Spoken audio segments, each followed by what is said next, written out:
this off, child.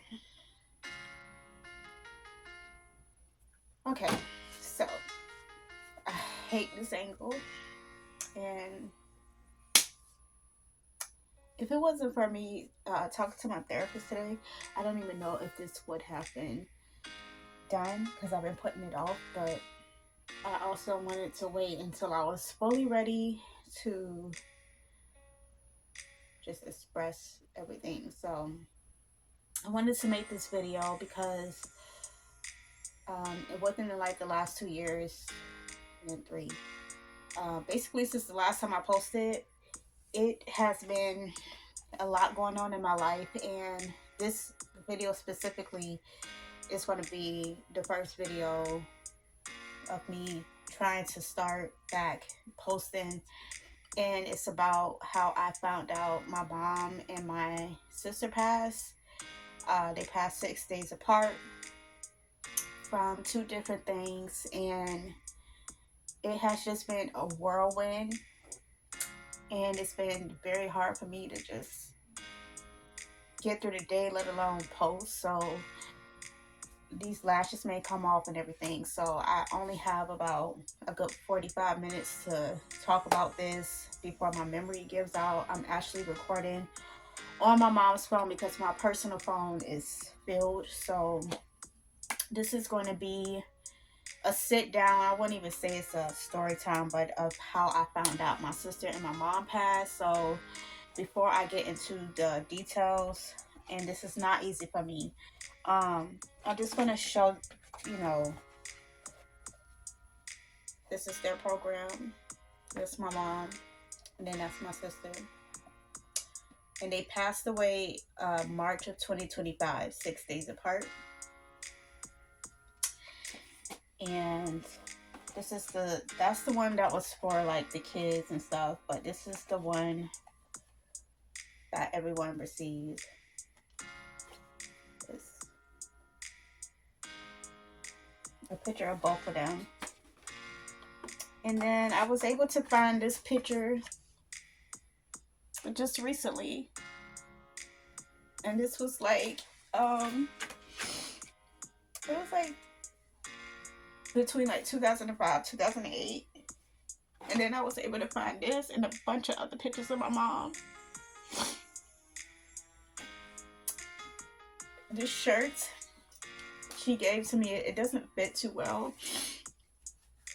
She gave me this shirt a couple of days before she passed because she couldn't fit it. So if you didn't know, I have been going, but within the last like year of her life, me and her had gotten a place together, and we lived there for almost a year together. And she had this shirt, and I don't know where she got it from, but this is my first time wearing it too after all this time. But she put it on my bed and was like, "Hey, do you want this shirt?" And she just kept telling me to put it on, to try it on.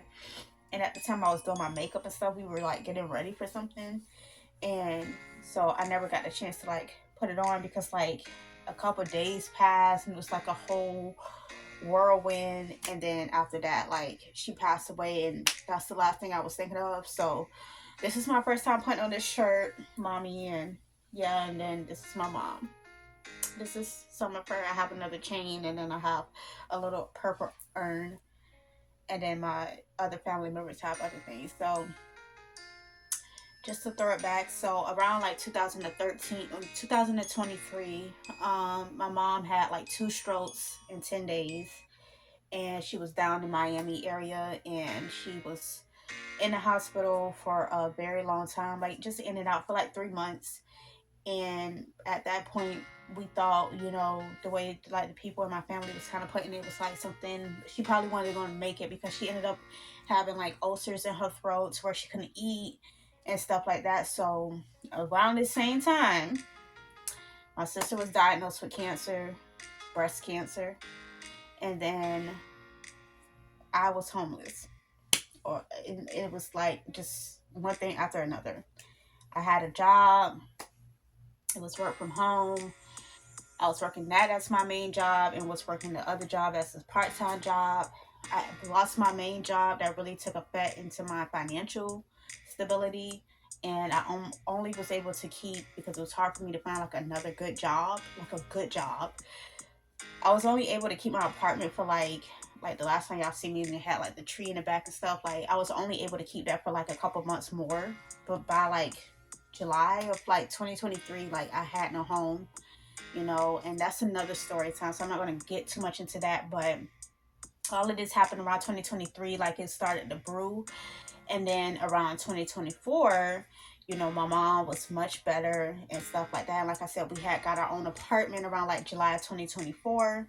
She moved back up this way to where I'm at, and where our hometown is, basically like my hometown that she raised us in. And everything was doing as well as it could do, but my sister was still sick. She still had breast cancer. And then after that, like she was still sick, but my mom was okay. And then it got to like March of 2025, and they were basically telling us, like my sister doctors was telling us, like we don't think she can make it for like another 2 to 3 weeks, like because the cancer was like spreading so bad. It was like basically like crushing on her windpipe to where she really couldn't breathe, even with a breathing machine. So she always had her sense and stuff, you know, she always could like talk to us, but my sister could barely breathe. So we knew like late February to early March that my sister didn't have that much time to live. And mind you, my sister is only 39 and she has young kids. And these lashes probably gonna be off by the end of this video, but we knew she only had that much time to live. And my mom, she was still recovering because she had like gallbladder surgery around 2023 as well. It's like late 2022, 2023. That was like the start of everything with my mom's health. That really took a tank. But she was doing much better and stuff. But to see her daughter like you know, basically slowly dying and suffering, and like I know that took a toll on her health. So like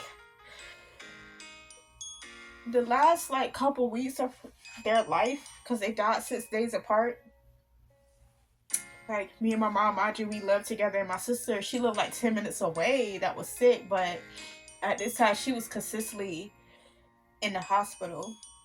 And so at this point she wasn't even home. And around like a week or two before my mom really took a toll, she was like having stomach issues, but we all have stomach issues, but she was like having really really bad stomach issues. And I remember like she just, at one point she was like leaning over the couch, but she was on the ground, she was like on her knees. And I remember coming out my room and I was like, Mom, like why are you on your knees like that on the ground? And she was like, oh, you know, I'm trying to pass gas, like I can't pass it or whatever. And so I was like, oh, okay. And then like a couple days went by, you know, it was cool. The last weekend I spent with my mom, we're gonna take it to the Friday before, right? Less than a week before she passed. I remember I was working that day, and she went to Publix for the first time in a long time. We normally just get all our stuff through Instacart or some type of delivery service. And I remember that time, that last Friday she lived, she actually went to the grocery store herself and bought our groceries. And then I'll never forget, the man that took her bag was this black man around her age, and he had a white pickup truck that had like the 4 doors. So she sat in the back, and I'll never forget, like I had my break right when she came back, my last break. So I was like, oh, that's perfect. I'm going to, because I always tried to, if I could, help her with the groceries so she didn't have to do them, you know, put them up herself. So like I helped her with the groceries and everything. And then that was cool. And then it was like either that night or like I'm a little foggy about the dates, but it was either that night, it was either like maybe the day before, but it was like really close to her passing. We were out, what matter of fact, it was like that Friday. We always like for the most part, not every night, but try to like have movie night or watch a bunch of shows, binge watch YouTube. And I remember I was just watching TV with her, and she started like opening up to me about things of her past and her childhood that she never told me before.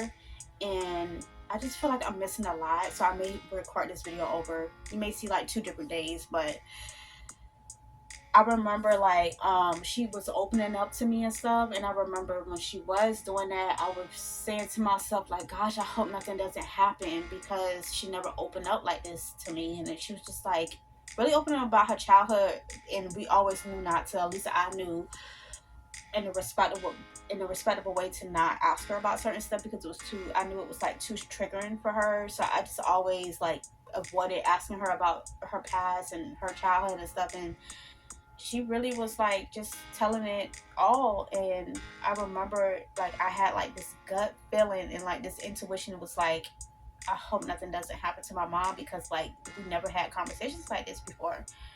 So coming around like that last weekend, it was a while since I posted on like Instagram, Facebook, like a pretty picture. Like I was like going through it that much and just didn't care about that type of stuff. Like, so I'll post like memories and stuff, but nothing up to date. And I was like, dang, I haven't had an up to date, video or picture in a while. So I got cute that day. I remember, I think that's the day she put the shirt. I guess it times out. I'm on her phone, by the way. I think I had said that, but I'm on her phone. So like after 10 minutes, it times out, I think. But yeah, so like that Saturday, I had got cute, and I was like, going to take me some pictures. I had a mullet.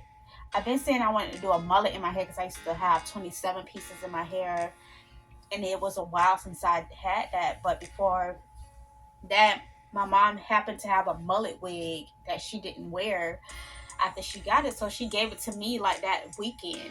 And so I had got cute and did my hair and took some pictures and videos and stuff like that. And then that Sunday, that was like how Saturday went. And then that Sunday, we usually go watch our sermons and stuff separately in our own separate rooms, or she may be in the living room or something, and then we'll come together like midday, the evening time, spend time together, like cook, have movie night or whatever. And that Sunday, I never look at the specific church. It was my old church that we grew up in. I found I think it was like a live thing, or like it was just pre-recorded, and I had found a sermon from my old church and our old pastor.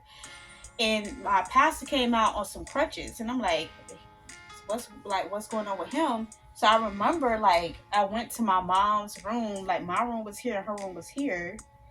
And I remember like kind of standing in the doorway and was like, Mom, something wrong with pastor, like he's on crutches. And I'm thinking she was just gonna be like, oh, okay, oh really? Like, she got up out her bed and first stood at my door, and I went back to the side of the bed, and then she walked in and she sat on the side of the bed. And I was thinking at first, okay, she probably not going to be in here for that long, she probably going to go back to her room. But she actually sat there and watched that sermon with me for like 2 hours straight, and we watched that sermon together. And I remember at one point I was just like thinking out loud. I was just like, and I don't even be like hard up on no dude or even want a relationship. Get more into that as well. But I remember me saying, I gotta find me a nice church man. And I was like kind of leaning up like this, and she was kind of like a little behind me, but she was like right next to me. And I remember just, when you can feel somebody just like staring at you intently, I could feel that. And I almost felt immediately bad for saying that for some reason. And my mom always had this thing where she felt like she was a burden. And so even though that's probably has nothing to do with nothing, I sometimes grapple with that, because it's like I was just thinking out loud, like just being a girl. And I remember she kind of like, I just remember her looking at me. And like she just kind of like was looking at me, and I immediately felt bad about that. And then like after that, we watched the rest of the sermon.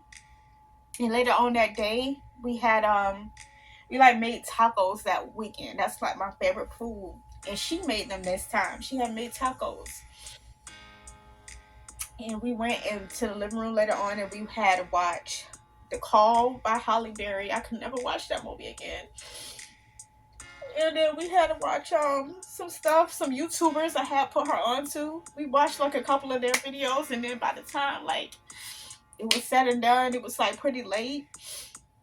And I like to kind of like wind down in my own bed and stuff, and you know I could be like a loner sometimes. So and she understands this about me, so it's like, you know, after like a while, it was like 11 o'clock. And she was like, I was like, okay, and then she was like, okay, so she was like, you going to your room? And I was like, yeah, we'll go to my room. And she was like, okay, but you know, my mom she hated the nighttime. She always had crazy dreams, like, so she hated going to bed. And we, you know, we went our separate ways. And then that Monday, I got up and usually when I walk out my room, she'll be like at least on her phone, like in her bed. She'll wait until I get like fully ready for the day, even though I work from home, you know, so she's not in the way of me getting ready for work. And then about 20 minutes after I start work, then she'll get up and stuff like that. So I got up and I did everything I needed to do in the bathroom. And then I went and got my coffee. You know, I made my coffee and got that.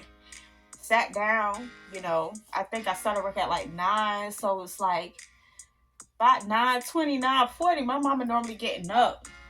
And she didn't get up right away, right after me. Like, I think she told me good morning. Well, she may have already, I think she was asleep, which is not like her. She's normally on her phone and stuff. And so I noticed like it was getting like a little, you know, closer to 10, and I'm like, dang, she still ain't get up. Like, that's not like her. And then she finally got up and she had to walk by my room to get to the bathroom and to get to the kitchen. She had finally got up and she walked by my room, and I remember being like so excited to finally see her. So I'm like, good morning, mommy, you know, like all chipper and stuff. And she just was like, good morning, but she said it in like a very tired tone, and like she was just not like feeling like herself. So I remember immediately asking her, like, you know, do she feel okay? And then she was like, no, she didn't really feel that good. And then that Monday, this is on Monday. On that Monday, she was supposed to go into an important meeting with Social Security in person. And she was supposed to get up like at 7, I think, 7, 8. I had kind of forgot about it at the time. But yeah, she basically overslept that appointment, which is something my mom don't do. So I knew she wasn't feeling good. But she made her coffee and she had like some cereal or something. This was on Monday. And then she went out. She had her blanket. I still had this blanket to this time. And she went out to the living room like she would normally do to get out her room because she was retired, basically. She stopped working. And she just was like out there for a while. She had made a couple calls like to the Social Security office to reschedule. She had rescheduled for that Friday. She was doing something else, like calling somebody else, but she was on Social Security on the phone with Social Security for like a minute, and she rescheduled with them for that Friday. And then at one point, she was eating a leftover taco. Remember, I said we made tacos. This is me kind of going in and out throughout the day to the bathroom and stuff because I had to pass the living room. So at like one point, she was like on the phone. The next point, she was like a couple hours later, she was like eating a taco. And then around like 3 o'clock that afternoon, she went back in her room, and I didn't really notice she went. Like, I noticed she walked back in her room, but I didn't notice she didn't walk back out.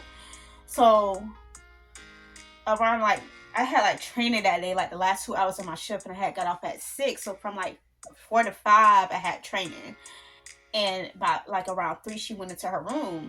But around that time, I went to the bathroom again. And I glanced in her room and I noticed she was back in the bed. And like, I'm like, my mama is old school. Like, she don't lay in the bed throughout the day. Like, even if she retired and stay home all day, she's going to get out the bed. She's going to make her bed and she's going to go in the living room or something. So, I noticed she was in her bed and she had a bag next to her. My mom always had stomach issues. You know, she's the type, like, it's nothing for her to throw up. So seeing her with a bag wasn't really like nothing out of the norm. But she was laying on her side, and she was just kind of like, you know, with the bag next to her. And I remember going up to her in her room, and I was like, "Ma, you okay?" And she was like, "No, I feel like I got to throw up." She was like, "I don't feel good." And of course, I'm like, you know, okay, I'm going to keep checking on you. I have to, you know, because I had to be in this training. I'm like, okay, I'm going to keep checking on you, you know, throughout this last 2 hours until I could, you know, get off work.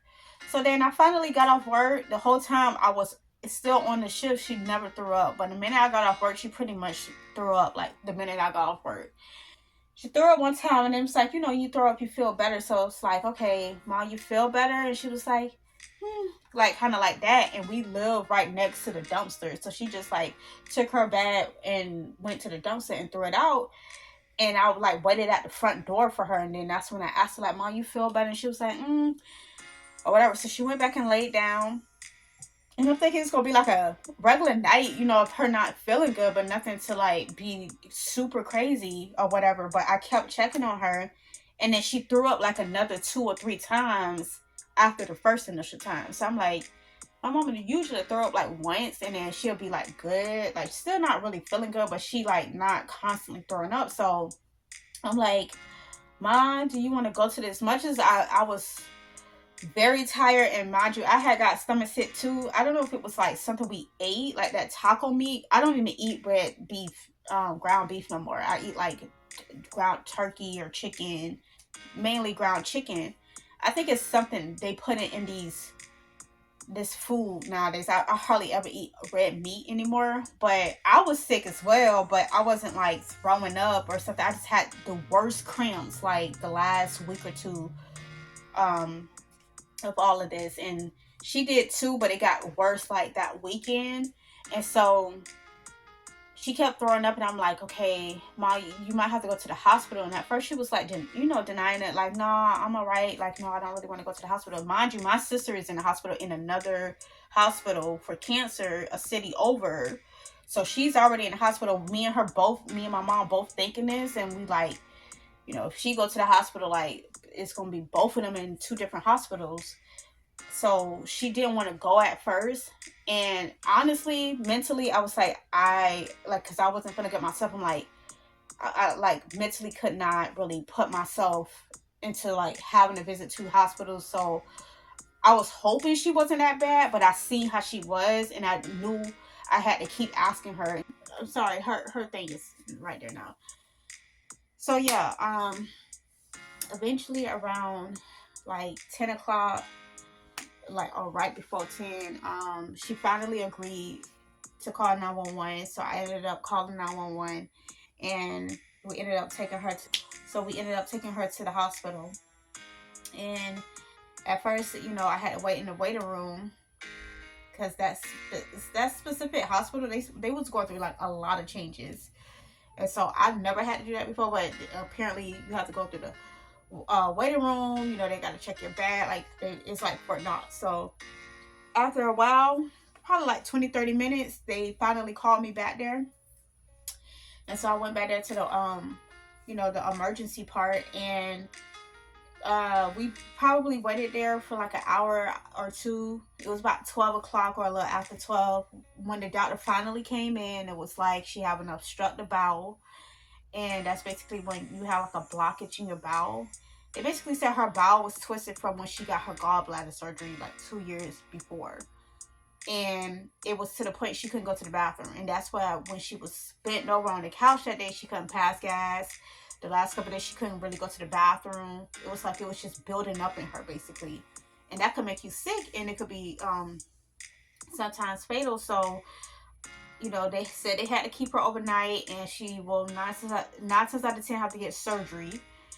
Because it was like, oh, it could be fatal if she don't get the surgery. Because, you know, we asking for alternatives and stuff. So, you know, I had one of my sisters on the phone, so we like asking, like, is there anything else that could be done other than surgery? Because my mom had already lost so much weight.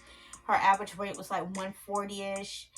My mom, at the time of all of this, she was like barely 90 pounds. Like, barely. And I think she was like not even 95 pounds. She had lost so much weight, and no matter how much she ate, like I said, she would eat the same stuff I would eat, you know, and had her regular diet. and appetite, but it was like she could never just gain her weight back, and it always bothered my mom too, like how small she was.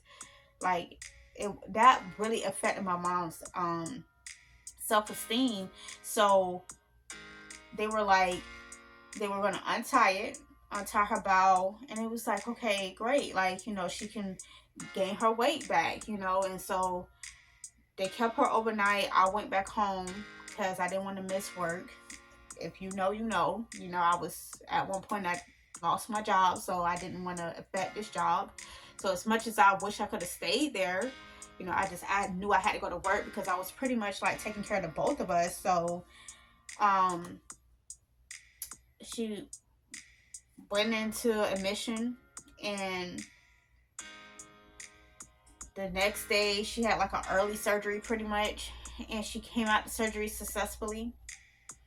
And then after that, she started to slowly decline. Like at first I talked to the nurse like right after her surgery, and it was like, oh, everything is fine, her sugar just low. And so I'm like, okay, her sugar just low, okay. And then it was like, well, we've given her juice, you know, orange juice, apple juice. It was like, and we monitoring her. So I was like, okay, cool. Then it went from like her sugar is low to like she has to be transferred to the cardiac floor in ICU. And mind you, in between this time, like I feel like my mind is just, I just got out of therapy. But I feel like I probably, it's going to be different renditions of this because for one, I have to pee. For two, my nerves is kind of already bad. And then I'm not liking just certain stuff, but I'm just like, I'm just not feeling today. But, and I feel like I'm missing out on a lot of things. But she was transferred, like, from her getting out of surgery and being okay to her having to be transferred to the cardiac floor in ICU. One of my sisters called up there, and she sounded very much alike like me.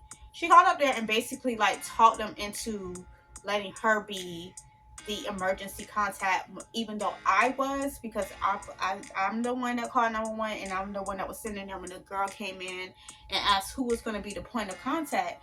It was me. Me and my mom both agreed to that.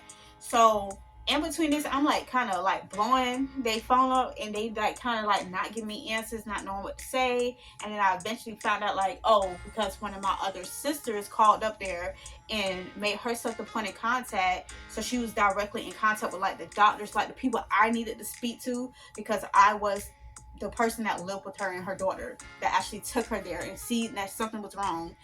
But that chick is such a control freak. I don't talk to her no more. She's such a control freak that like she couldn't just wait on me giving her information. She needed to see what was going on. It was just like a whole, I could never get those days back. So anyway, she was transferred. Her health declined drastically within like maybe 2 or 3 hours. And so after that, she was transferred to another floor, and we consistently try to do our best to get contact. We, you know, to get updates or whatever. At this point, it's like I felt like I had no control because this chick just totally took over, you know, this whole situation. When I was on giving them updates, this called up there and like made it about herself. So now she's giving updates in the chat, and I have to like wait on her because the doctor's not telling me anything no more. So, and mind you, she barely seen my mama like that. She lived in a whole nother city. That's a whole nother thing. So, that Tuesday was like, okay, that's what's going on that Tuesday, right? My mama is like barely 90 pounds and had to do another major surgery. So that's why we were trying to see like what is the alternatives, because we don't know if she could take another surgery or whatever. And then that Wednesday, me and the chick that I don't talk to no more, she finally came up here because she did not live here. She finally came up here and was like, she picked me up, and we went first to a Chick-fil-A. I couldn't eat nothing from the Chick-fil-A, nothing we got, and we sat there in that parking lot for probably like 40 minutes to an hour talking to somebody else. And then after that, we went to try to visit my mom. We did go up there and visit her. Just at this point, she's in the ICU on the cardiac floor. And my mom, I never get this visual out my head. Her wrist was tied down because they said she was flailing everywhere and freaking out. Her wrist was tied down to the bed. She had like this long white pole on the side of her head, and I'm still trying to figure out what that was because it left a mark on her head when it was all said and done. And then her eyes was closed, but she was moving around. Like, so when we walked in there, at first when we walked in there, the doctors immediately stopped us and was like, "Can you guys wait in the living room, in the waiting room?" And it was like 4 to 5 doctors in her room, and we could see her up in this high bed, but then like at foot, it was like 4 to 5 doctors, so we knew like that wasn't good, and so we were just like, okay, and like we sat in the waiting room for like 30 minutes. We cried and we held each other and stuff like that, and then they finally called us back. When we came back there, that's when we seen her tied down and stuff, and her eyes was closed the whole time. We was So yeah, her eyes were closed the whole time we were in there. We stayed up there for like a little bit, and she was moving her head around and everything, so she could hear us and was alert, but she never opened her eyes for some strange reason. And anytime, one of us would talk on the side of the bed, she'll like move her head to that side. And we told her that we was coming back up there, but we had to go see my sister that was in the city over. So we went from that hospital my mom was at to the next one where my sister was at and stayed up there for a little bit. Then we finally got home and my sister dropped me off, and I wasn't even home. I would say like maybe 20, 30 minutes before she called me back. And remember when I said I couldn't eat the Chick-fil-A from earlier that day? So I had just finished that sandwich and my sister had called me back. And when I finished the sandwich, she called and said basically to put on my shoes. This had to be around like 10, 11 o'clock. And I, of course, automatically was like, what's going on? Like, is it something going on with Lee, which is my sister? And she was like, no, it's not her. And so I just broke down because I knew it was my mom. And I was like, it's mommy? And then she was like, yeah, just put on your shoes. And she was like, I'll tell you later. So I'm crying the whole time. I'm getting back dressed and putting on my shoes. And she was going to my sister's house that I said lived like 10 minutes away, the one that passed. So it wasn't going to take her long to get to me. And then we finally was on the way back to my mom's hospital. And she apparently had called one of my brothers to tell him to meet us up there because he lived up this way as well. So he was working and had to leave work, and he met us up there at the hospital. So once we got up there and we got up to the whole time I'm crying, boohoo crying, because I kind of already knew something was wrong. And so once we got up there to her floor, the cardiac floor, my sister just started basically saying how the doctor had called her and was like, after my mom came back from getting like a scan done and they was getting off the elevator, she just basically aspirated like everything she was holding in her system, like just threw up everything. And they said like her heart stopped like immediately. They tried to do CPR on her for about 30 to 40 minutes and they got nothing like at all. So my mom was just going like that. After that, we went in the room after I calmed down because I was all over those people waiting room, like just going crazy, like literally going crazy. Like my brother had to like physically hold me down. So once I put myself together, we finally went back to the room, and my sister had went back there for like a little second, but then she left so that she could call the funeral home because she didn't want my mom to be in the morgue. And then mind you, this is late, and me and my brother was back there, sitting with my mom, and it was just so unreal. Like, and I lived with her, y'all. Like, it was just so unreal. And I'll go more in detail a little, on a later video about just how it was in the room back there with her. But at the end of the day, I got back home that night. It was just so weird. And I just cried and I was freaking out. I was freaking out so bad. And I thought it was weird because the doctor earlier that day when we was visiting my mom, she was like, you might want to take her baths, and it had like her phone and everything in her purse, and just the outfit I packed for her. So when she got discharged, and it didn't dawn on me like why she said that. And she was also supposed to, after her scan, get what is called when you have kid, because she was having kidney failure as well. I can't think of the name, y'all, but it's late and I'm trying to rush to do this. But yeah, she was supposed to have dialysis, but she passed away before she could get it done. Mind you, my mom was like a nurse for years, and I honestly think that my mom overheard them talking about dialysis over her, and was just like she wasn't gonna go through that because she was already just in such bad shape. And from what I heard, dialysis is like a very, very grueling thing to go through. So um we had to like immediately the day after to go and tell my sister that was in the hospital as well, because it was starting to get out on Facebook that, my mom passed. I forgot how it got out, but we had to hurry up and tell my sister. So like that early morning, I want to say, and I don't even like saying the D word. My mom passed on that Wednesday, and we went up there, I want to say that Thursday. And my sister, I never forget, like, the look on her face. Like, her face just balled up when we told her. And I'll never forget, she had on yellow socks, them compression socks. And I was just, like, holding her foot because I was sitting at the foot of the bed. And it's so weird because she never, like, it never dawned on her, like, something was wrong, because we all showed up except for one sibling.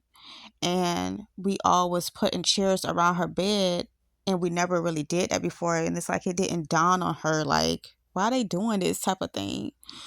And so basically she took it well though. And then we had to bring the kids in and tell the kids, her kids, and they, broke down crying and stuff too. And like, they, at one point, her doctors, where my sister doctors, was telling her like they didn't know if she could like go to the funeral and stuff like that. And she was like, of course, like, upset about it, and was really telling her doctors like, no, I need to go, I need to go, I need to go.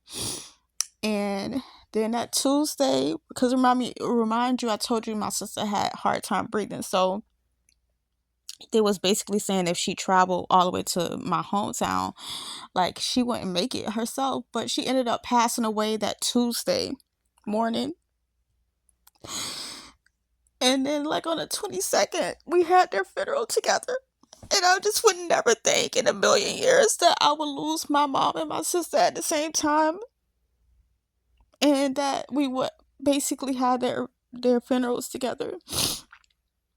And I truly feel like my mom loved, because she broken heart, and I feel like she helped my sister transition and to help prepare for my sister on the other side. And so that's why I haven't been posting that. And before all of this happened, I was having livelihood issues, and I'll get into that as well. But I will try my best to try to, start back posting again. But life has been lifing for me, and my birthday is coming up. And what you see on the screen now is from last year, my first birthday without them.